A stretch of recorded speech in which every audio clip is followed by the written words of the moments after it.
Panglima TNI Jenderal Andika Perkasa perintahkan penyidik TNI untuk memproses oknumnya yang memukuli poluan di Palangkaraya. Sebelumnya peristiwa itu sempat viral di media sosial dengan tagar Save Poluan. Panglima TNI Jenderal Andika Perkasa memerintahkan penyidik TNI untuk memproses hukum oknum anggota Yonif Rider 631 Antang Kodam 12 Tanjung Pura di Palangkaraya, Kalimantan Tengah yang diduga memukul seorang anggota polisi wanita.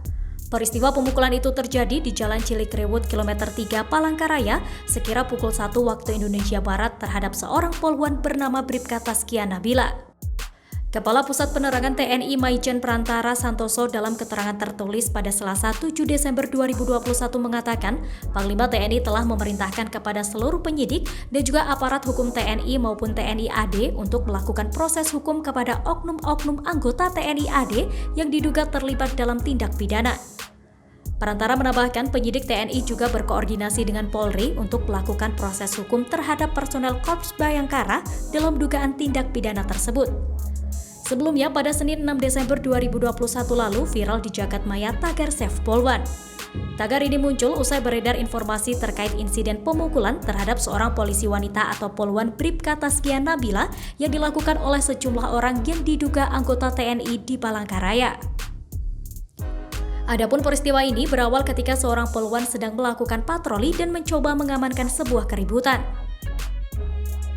Anggota pengurai massa atau Rainmas melaksanakan patroli penegakan protokol kesehatan dari pukul 20 sampai dengan 22 waktu Indonesia Barat.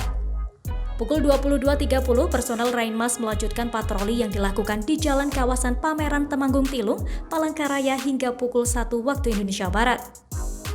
Usai melaksanakan patroli, anggota Rainmas melihat kerumunan di Jalan Cilikriwut kilometer 2, tepatnya di depan 02 Cafe dan Sport Bar. Beberapa anggota polisi yang berpatroli pun turun untuk melerai kerumunan yang ternyata perkelahian.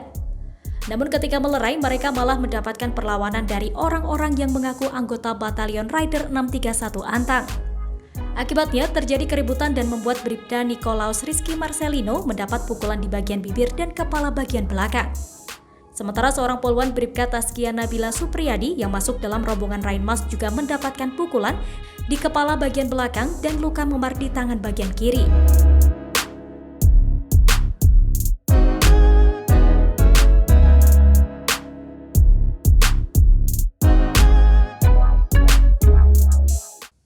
Demikian informasi dari Tribun Jateng Update. Saksikan terus Tribun Jateng Update hanya di channel YouTube Tribun Jateng. Ikuti update terbaru dari sosial media Tribun Jateng.